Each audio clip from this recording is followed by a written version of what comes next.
Hey everyone, it's Jason. Welcome to a new episode or video, I guess, for Legends of the Five Rings, the card game, the living card game.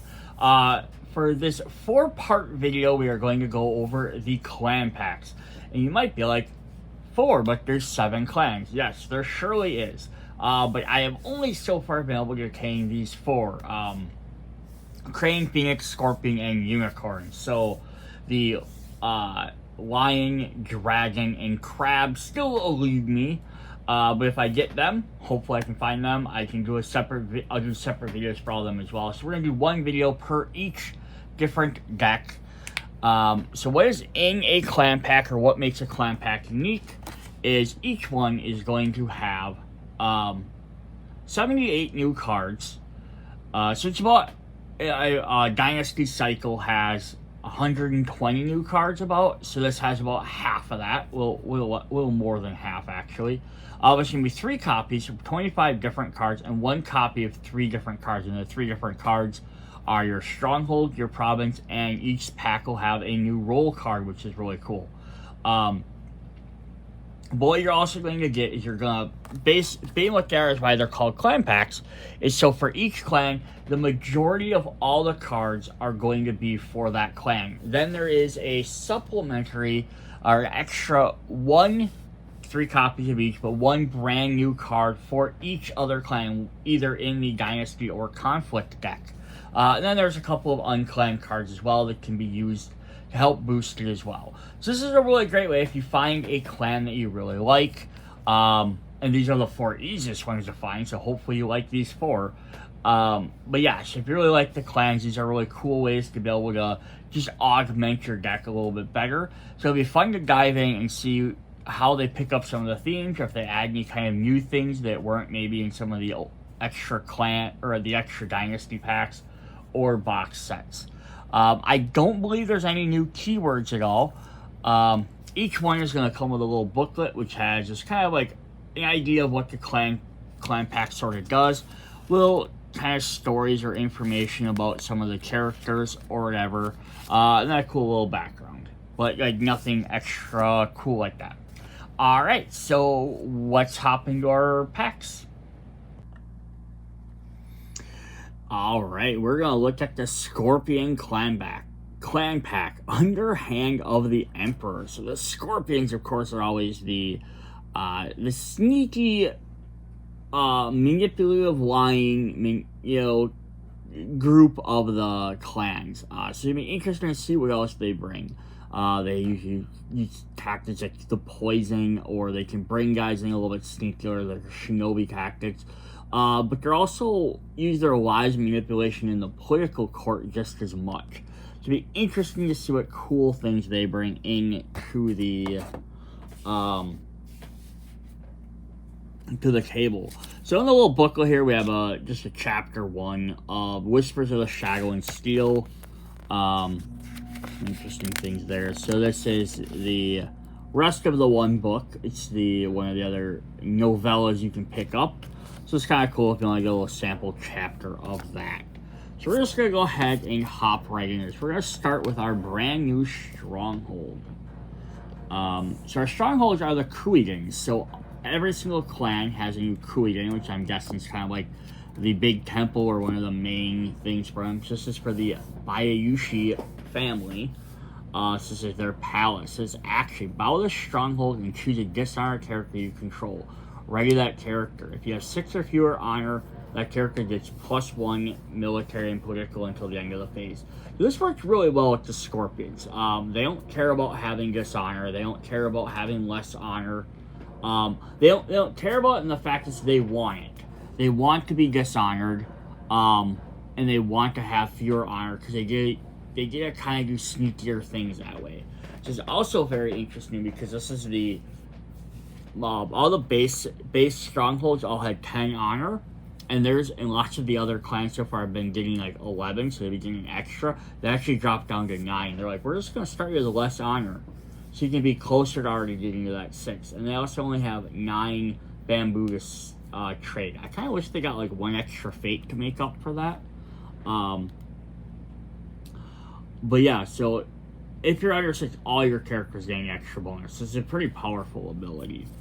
Then we're also going to get a brand new province, Brothers Gift Dojo. It's just a dojo, of course. It says, actually, during a conflict, lose 1 honor and choose a participating character you control. Move that character home. Limit twice per round. So lose some honor, bring your guys back. Honor gets some bonuses for later stuff, which is cool. Alright, then we have a brand new role card. It says, Support of the Scorpion, which has a Scorpion keyword. It says, increase your deck building influence by 8. You may only spend influence on Crab Clan cards. So this very much differs from the other role cards, which are one of the 5 elements, or Headkeeper or Seeker, which have a lot of different cards that require one of those one of those things to be able to play. So if you play this, you lose out on a bunch of that deck building aspect, but you gain 8 extra bamboo points to play more Scorpions into your conflict deck. Which is a really neat idea. So if you really want to just focus on Scorpion, you can get more of them. Such a neat idea. The only other way is we have the Keeper lets you have 3 extra, but you can spend it on anything. So it's pretty cool. So yes, it's a bunch of extra. We're going to go ahead and hop into our Dynasty deck cards. We've got our new Scorpions. We have the Alibi Artist, Courtier, and Shinobi. Action. If you have 6 or fewer honor, which are the top 2 cards of their conflict deck, put one of those cards into your hand, the other at the bottom of your conflict. No, noble Kitsu-sama. I was having to do with the Daimyo's son at the time. So I was somewhere else. Grabbing a card from my conflict deck, apparently. So that's pretty nice. Only top 2 cards, but the fact is that, you get below that 6 honor. A unique character, Shoshiro Takato. I'm gonna was up a little bit, got pushed down. Bushi, Shadow, and Shinobi. I like the Shadow as like their secondary term, or keyword. Action. While a dishonored character is participating in a conflict, move this character in or out of that conflict. So either you can move your guys in or move your guys out. Move him in or out of your guys to help them out, or jump in and attack somebody else's. Yorzo paused, unsure of how to read the next word. The characters read shadow and form, but they introduced a paradox. Shadows had no form. Haha. The Insolent Arrival, Bushi and Duelist. Well, the bid on your honor dial is higher than opponents. This character gets +2 military and political. Action. Was characters participating in a conflict, choose a participating character controlled by an opponent. Challenge that character to a military duel. Dishonor the loser of that duel. Interesting. So basically, you get a bonus if your honor dial is higher, and boosting up your honor dial means you have to give your opponent more honor. So these guys, hey, that's fine with them. They can get 6, boost them up even higher. That's pretty cool combo. Unique character, Shoji Ayo, Shugenja of Air. Action. Lose 1 honor and choose a character you control. Select 1. Until the end of the phase, that character gains 1 military and gains the Bushi trait, or until the end of the phase, that character gains 1 political and gains a Courtier trait. Are you volunteering to show me how to better portray an old man, Yorjiho-san? That's a cool ability. You lose honor, which you're fine with, but basically you make someone either a Bushi or a Courtier, which then can trigger a bunch of other abilities. Also leads to them teaming up with other clan cards very well. Another unique character, Bayushi Amamoru, from the cover of the box. Bushi and Shinobi. Well, this character is participating in a military conflict. Dishonor this character and choose a participating character controlled by your opponent. Till the end of that conflict, that character gets -2 military and discards. And is discarded if its skill is 0. This is for you, Kachio. So you dishonor him to make your opponent lose something. And always remember, to dishonor doesn't mean just to put a dishonor token on them. It means to...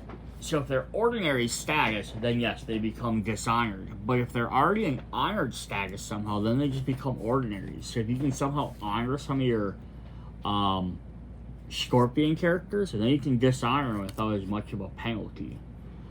But yeah, that's a pretty fun ability as well. We have the Ignoble Enforcers, who are Bushi reaction. After you play this character, you may lose up to 3 honor. For each honor you lost by this ability, put 1 fate down this character. Well, that's a great way to keep them out. I would trust them with my life, but I would not trust them with yours. The only thing you have to keep in mind, though, if you hit 0 fate, you lose the game. So, like, there's all these cards. Lose fate for this, lose fate for that. Yes, you're under 6, you gain a lot of bonuses. So playing a few of them to get below is very helpful. But you also don't want to keep dropping yourself down to 1 or 2, because then it's easy for your opponent to play a card that says, oh, opponent loses 2 fate, or loses a fate, right? And you might just lose for that dumb reason then. Alright, we have Bayushi's Whisperers. This is a fun, unique character, because it's not a specific guy necessary, but it's an informant. No attachments. During a conflict, look at opponent's hand, then name a card. That player cannot play copies of the named card named this way. The Crane has a very similar card to this. But here it says, look at opponent's hand, then name a card. This specifically lets you look at theirs. The Crane, I believe you just have to name one of their cards. And they can't play any of them. During a phase. I think it stops you for the phase. This is just for the conflict. World travel was passed from city to city. The Emerald Champion was coming to visit. Alright, then our last Scorpion card in the Dynasty part of the deck is the Court of Deception. Action. If you have 6 or fewer honor, choose a dishonored character in your home area, discard that character's status token. So cool. So dishonor your characters to do stuff if you have this out. It's probably not going to mean anything. Just boom, get rid of it. So your opponent's going to probably keep attacking this. That's fun. Very, very combo heavy. Alright, then for our other clan cards, we'll get a clan card for each one. And these are cards that seem to tend to work really well against the deck, because they're in the Dynasty deck, so you can't include them with your Scorpion cards. So what they seem to do is be ones that work well against it. So they're almost like, hey, you're playing a Scorpion, your opponents get all these cards to potentially help you combat your deck. So you have Yasuki Augury for the Crabs. It's a courtier who has Covert. Says whenever he's declared an attacker, choose a character does not have Covert, that character can't be declared as a defender. Reaction. After an opponent plays an event during a conflict in which this character is defending, opponent plays an event during a conflict this character is defending, till the end of the conflict this character gets +1/+1 unlimited. So it's punishing your opponent for playing events. But then the Covert part helps, because I don't think there's a lot of Scorpion cards that have Covert. Now you notice there's no Crane, so the Crane will be in the conflict deck. And they've been doing that with these clan packs. One clan is always in the conflict deck. So we're jumping into the Dragon Clan with Kitsuku Shoman, Bushi, and Duelist. Interrupt. When another character you control be dishonored, instead dishonor this character, then ready this character. So if they're dishonoring you, you can forcefully dishonor this character instead to save, so that your opponent can't target whoever they want. Governor Hoyabua, on my honor, I shall share the fate of any student who uses my teachings to transgress. For the Lion Clan, Akago Kage. Courtier. Reaction. After an honor dials are revealed for an honor bid, if your bid is lower than an opponent's and you are more honorable than your opponent, set your opponent's honor dial to be equal to yours. Thank you, Sensei. Your wisdom again is guided to the right path. So yeah, this is a great card against the Scorpions. They like to have lower honor than you, so they can have that 6 to get their stuff, and they're tend to bid higher because of that. So this basically just stops their plans in their tracks. For the Phoenix, we have Sakato Mizawa, a courtier. Action. While his character is participating in a conflict, you may count more. If you count more current glory than your opponent among ready participating characters, choose a participating character, double that character's base political until the end of the conflict. We all have our roles to play. Tsunamaki-sama. So if you have high glory, you can double your base.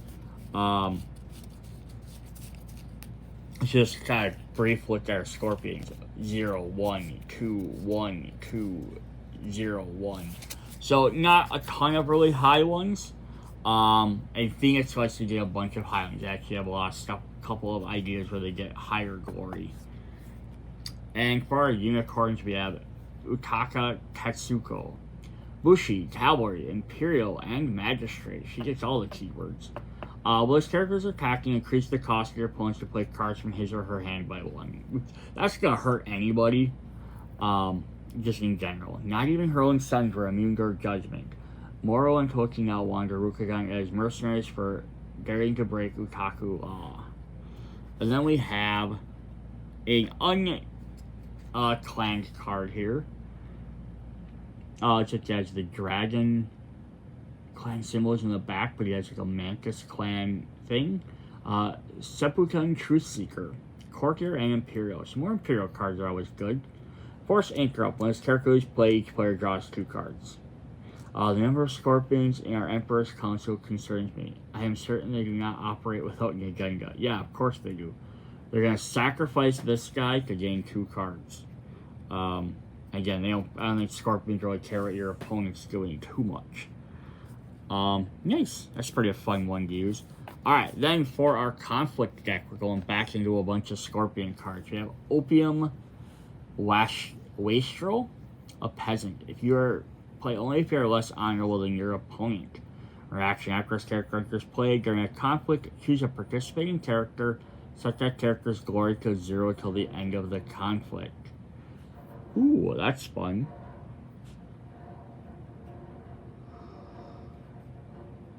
So if like you're going against the Phoenix clan who want to have high glory, you could drop it. Or if you're dishonored, so you're losing stuff for having high glory, you could go ahead and set yours to 0, so you basically don't care if you're dishonored. The Bayushi Collector, Courtier. Action: choosing an attachment attached to a dishonored character. Discard both the attachment and the character's status token. Your gift to my family is most appreciated. Interesting. So yeah, if you could dishonor your opponent, you could get rid of their attachment. Or if you really don't need to be dishonored, you could maybe sacrifice one of your own attachments. Neat. Speaking of attachments, we have Liar's Mask. Item: Mask. Play on if you have 6 or fewer honor. Action: discard a status token from an attached character. The faces of the first traitor. Byushi's Lies. Oh, the face is the first traitor. Nice. So not a bad one. Another attachment. We have Stolen Breath. Another poison. I love their poisons. This attachment cannot be played during a conflict. Attached characters cannot participate in political conflicts. If they can't talk, they can't be political. The truth is, you have nothing to say on the matter. New philosophies. I always love the artwork on these. Duty. Limit 1 per deck. So we do get 3 of them, even though it's a limit 1 per deck. I think just they changed that in some of the later packs. I think you just kept it because these are a little bit harder to pick up. Interrupt: when the effects of a card ability, ring effect, or framework step would cause you to lose your last honor, cancel the effect and then gain 1 honor. Ooh. So if you lose your last honor for pretty much any reason, this saves you. This is a great card to keep in there. It's only 1 per deck, but you probably just always keep this sitting in your hand waiting to be played. Also to note, not bamboos down here, so it can't be added to another player's deck. I hope you're revealing Hanke. That even harkens back to another card where it says, your master says, even claiming himself as being the villain. I love story in these cards. From the Shadows is way up here in the top. Play off player less honorable than your opponent. During a conflict, put a shinobi character into play from your hand or provinces into the conflict. That character enters play dishonored. Very nice. Make an opening. During a conflict, in which you control a participating character. Choose a participating character controlled by your opponent. That character gets -X until the end of the conflict, where X is the difference between your bid on their honor galleys and that of your opponent. Alright, so if you bid high, they bid low, you can basically shut down one of their characters. Our last Scorpion card is Stolen Secrets. During a political conflict, remove one fate from a friendly participating character. Search the top 4 cards of your opponent's conflict deck for a card, remove it from the game face down, and put the other cards back at top in any order. We'll remove cards from game, you may play that card in your hand. What? That's ridiculous. Just not only steal one of their cards, I'm guessing after you play it, it goes back into their discard pile. It just says, well, it's removed from the game. You may play it as if in your hand, not putting it into your hand. So that's crazy. You basically pick one of your opponent's cards and remove it from the game, and then also restack their next cards. That's awesome. The only thing is, depends on what they have, if it's going to help you or not, because they end up might having something like only affects Crane, or you have to do this, so it's possible. Alright, so speaking of cranes, we have the Doji Fumiki Courtier. During a conflict in which this character is participating, choose a dishonored participating character, bow that character. She was not even denying to look at her lessers. So then, this is the kind of cool things. Other clan cards work really good. There's a lot of dishonored stuff. Scorpion clan doesn't mind dishonoring themselves, so this really works with that. But also, it'd be neat is to shed bamboo, because then you could include her in the deck. She doesn't, unfortunately, but that would have been a neat way to like add her into your deck as well. Then we have some unclanned cards. Offer Testimony. During a political conflict, if you and your opponent each choose a ready participating character he or she controls, each of these players simultaneously reveals a card from his or her hand. Each player reveals the lowest card, bows his or her chosen character. Oh, so it's a different type of duel, basically. And our final card for the deck is Peasant's Advice. During the conflict, dishonor a friendly character and choose a province. Look at that province if it's face down. You may shuffle the face-up card in that province into its owner's dynasty deck. Nice. So now you just see what their card is, so you know whether you want to attack or not. You can also get rid of one of their province cards. So that's a fun card as well. Alright, so there we have the Underhand of the Emperor, the Scorpion clan pack. So lots of sneaky things to do, getting guys in quicker, dishonoring yourself. A lot of abilities of having less than 6 honor, which I don't think was as prevalent in the base set. They had stuff that reduced it, but this really leans heavily into that 6 honor or less. And I know there's a specific card, I don't remember if it was a holding or if it's just an event card in the inheritance cycle, I believe it was, that says if you are under 10 honor, or under 6, if you're under 6 honor, gain 4 honor. On your opponent's over 19, they lose honor. So that'd be a great card to have mixed in with this deck. Just because it'd be like, boom, all of a sudden, now you can make your comeback. Like, you drop down below 6 and then boost yourself back up. Maybe if you drop down to 2, boost back up to 6. Very cool. Alright, so if you're looking to pick up some more Scorpion stuff, lots of cool stuff in here. Some interesting, neat unclanned cards as well. And then the other clan cards are neat if you're looking to just pick up 1 or 2 there. Alright, see you guys in the next video. Bye.